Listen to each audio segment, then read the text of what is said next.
I've been itching to do this review for a while. The Shinto is a sword that I've had more than a few of over the years, and I think it deserves some special attention.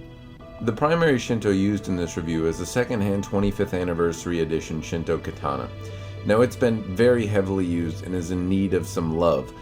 However, despite its overly used facade, it still kicks some ass, and I will get to that in a few minutes later on in this review. First, I'm going to talk a little bit about the general line of Hanwei Shintos, as in the type that you can buy. I don't like doing reviews on swords that you can't actually buy, and this is kind of a hodgepodge. You can buy an edition like the one I have, but not the exact one. Then I'll talk a little bit about the 25th anniversary edition, the one that I'm actually using, which is very, very similar to the one that's currently available for purchase. And after that, I'll show you some photos of the various types of Shinto katanas that I've had over the years and give you some final thoughts. So on to the Shinto, and let me talk about the kind of Shinto again you can actually buy. The Shinto katana in its current form is what you might think of when you think of katana in your brain, or what most people might think of. It's the stereotypical katana.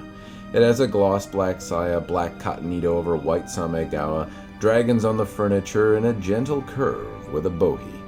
When you think of a samurai sword, when most people do, I imagine that you probably think of something like this.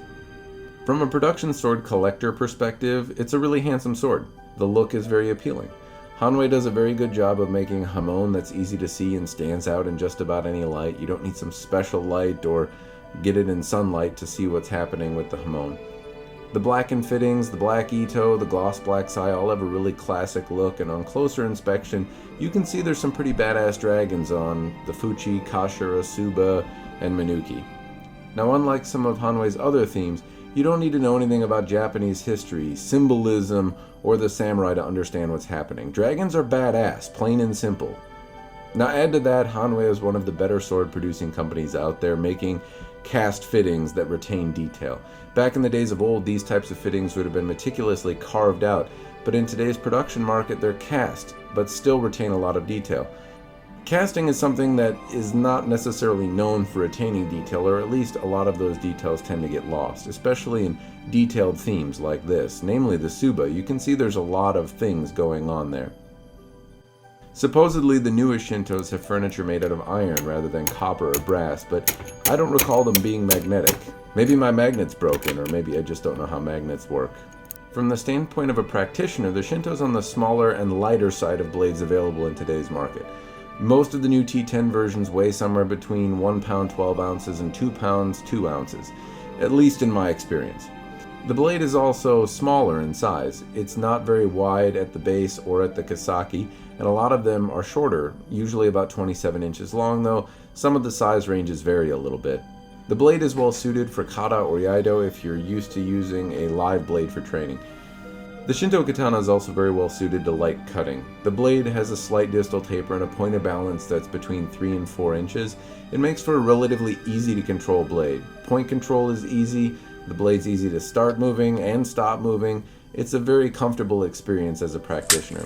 Now, light cutting is considered water bottles and single rolls of tatami mats. Based on the size and shape of the blade, hard target cutting would likely be detrimental, or at least you would think that. However, hard target cutting hasn't really been detrimental in my experience. I've cut things like bamboo or multiple rolls of tatami mats, or what you'll see later is rolled newspaper, and I haven't had any bad experiences with the blade bending, chipping, cracking, or deforming in any way. I've smacked these Shintos into things that really they shouldn't be smacked into, and I've been surprised, very surprised at times. If you're looking for a little more proof, take a look at this 25th anniversary Shinto I have.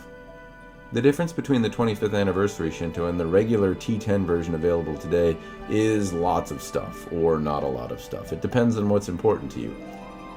The fittings are silver plated, at least until all of the silver plating wears off. They're also supposed to be the same iron fittings that are on the current Shinto, but mine aren't magnetic, so again, maybe the iron is broken. The blade also comes with a very nice sageo that was super cool unless you wash it, or use it, or anything happens to it. The most notable difference, though, is that the steel is not T10. It's Hanwei's proprietary HSW1S steel for making swords that they use. Now, do all those things add up to be a big difference? In appearance, yes. In measurements, no. Even if you compare the measurements that are on Hanwei's website for the 25th anniversary and the current T10 version of the Shinto, they do differ slightly, but mine weighs 1 pound 15 ounces, and that's well within the range of the standard Shintos. Do they differ in performance? Well, that's a little bit more debatable. The steel is different, and it has less propensity to rust in my experience. It holds up really well, so there may be a performance difference, but I can't say that I've had any difference in cutting with the Shintos. They all feel about the same, at least if you compare the currently available generation as well as the 25th anniversary edition. Here are some specs taken from my 25th anniversary edition Shinto, and you can see that they're pretty close to what you would find on Hanwei's website for sizes for a current edition Shinto available for purchase now. Take a look at some of the cutting bits here. The cutting taking place here is on rolled wet newspaper, approximately 6 inches in diameter. Some of the rolled newspapers have wooden cores and some do not. All the papers were soaked for several days, but the dry time is different between the papers. Some are very soft and some are very hard. The longer they dry, the harder they get and the more difficult they are to cut through. I'm also cutting some water bottles later. The testing took place in chronological order, but it's over a very long period of time, so you'll notice a change in facial hair and in seasons. I love how this blade feels in my hand. It moves easily, it controls easily, it makes a really nice swishing sound as it moves through the air, and the handle isn't so darn axe-like. I think Hanwei really executes this sword well. It's one of their specialties and it shows. Personally, I like the Shinto, but the odd part is I don't really use it. I prefer a dull Yaito for the dojo, and I don't really do light cutting very often outside of sword testing. The Shinto I have doesn't really get used a lot. Still, I think it's a solid sword. It's fun to swing, the theme is attractive, it takes targets on that it shouldn't be able to take on, and that's kind of impressive. I can't say it's going to be winning any cutting competitions, and it's certainly not going to be the lightest blade available for trick cutting or any type of specialty cutting out there. But if you're looking for a blade that has kind of a timeless look to it and favors maneuverability more than power, maybe this one's for you. Now on to more historic Shintos. You could say I've had a few over the years, and you can see some photos here. I'm no scholar on the Hanwei Shinto, but I can share with you some of the story that I know or that I'm speculating is true, and hopefully it provides some insight. The Shinto was the first production sword made by Paul Chen. I believe he made a series of tantos before the Shinto Katana, but the Shinto I believe was the first mass-produced production katana that Paul Chen made. The original Shinto looked a bit different than the current edition does. It had fittings made of brass rather than blackened copper or iron, and they were made out of Manchurian railway steel. I've heard that this steel is more desirable by collectors not necessarily based on performance, but because it has a historic tie to some of the gunto blades that were made by the Japanese in World War II, which means that the Hanwei Shintos that are made out of the railway steel, as well as the other Hanwei lines that were made out of that railway steel, have some ties to similar steels that the Japanese may have used in katanas in a point in history. Now, I don't know if that's necessarily true or not. What I can say is I've cut with a Shinto Katana made from Manchurian railway steel. Additionally, I've cut with the new T10 style blade and the 25th anniversary edition blade. I can't say that there's an enormous difference in cutting capability or the performance of the steel.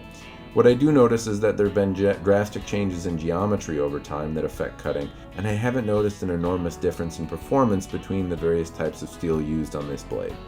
After some time, T10 steel replaced the Manchurian railway steel in Shinto production.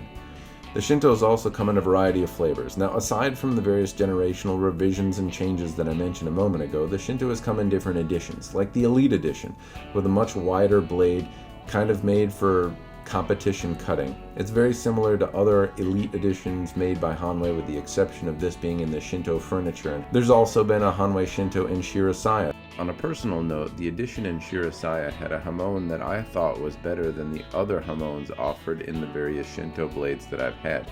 I don't know exactly what they did differently, but it really pops out at you. Now, as of March 2016, Hanwei is asking $990 for this sword.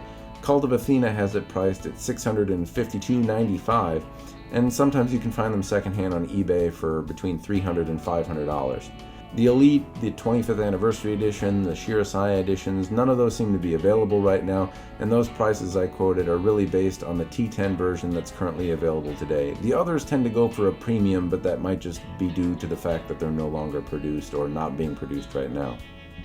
Now is the part of the review where I will tell you if it's worth it or not, and I really detest doing this because value is subjective, and what might be worth it to one person may not to another. It's going to depend on what your wants and what your needs are, what you like, how much money you have, all of that stuff wrapped up into a little ball that you're going to define as your own sense of what's valued to you and not. And I hope that the information I've given you in the other parts of this review have provided some context for you to answer that question yourself. But if you want to know what I personally think about it, I'll tell you. Just keep in mind it's one man's humble opinion. And in this man's humble opinion, no.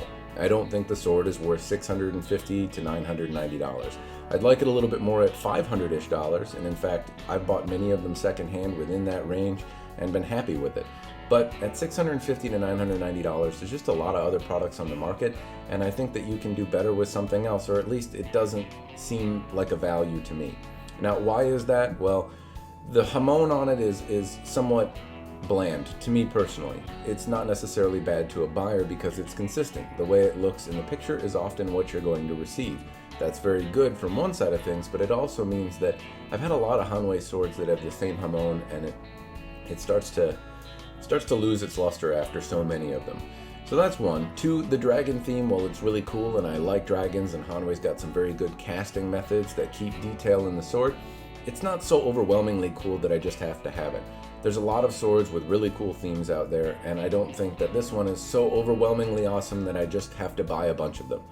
The Oni was a little bit like that. The theme was so damn cool with all the demon faces on it that even though the sword got dinged, I was still kind of happy I got to play with it because it was so freaking cool looking. This one is definitely cool, but not that level of cool. The other side of things, if I'm looking at what Hanwei has available on their other lines, it seems like if I wanted to spend less, a practical light would suit that need. It has a very similar feel to the Hanwei Shinto, but it costs less money. Or if I wanted something with more character, there's the Orchid. Again, it costs more money, but it has a hada, a more interesting hamon. It doesn't have an axe handle suka, and it also has a really, really cool theme, at least in my personal opinion. So either one of those seems to be a better direction to go if I wanted to spend more money and get more character, or less money and have something that was just functional. Those are better options, and they're from the same company. Also, there's a lot of other blades available. Now, not honestly as many. The light cutting sword market is smaller than the medium to heavy cutting sword market. At least there's less options available that are kind of light cutters like the Shinto. Now, Hanwei makes a few of them, Minatoshi makes a few of them. I've gotten to play with the Minatoshi Viper. I thought it was a really fun sword and also a great value for the money. The Shinto, though, $650 to $990, it seems like a bit too much. If you can find one secondhand in good shape for $500 or under, then I'd say it's a great value. If it's not, it doesn't do it for me.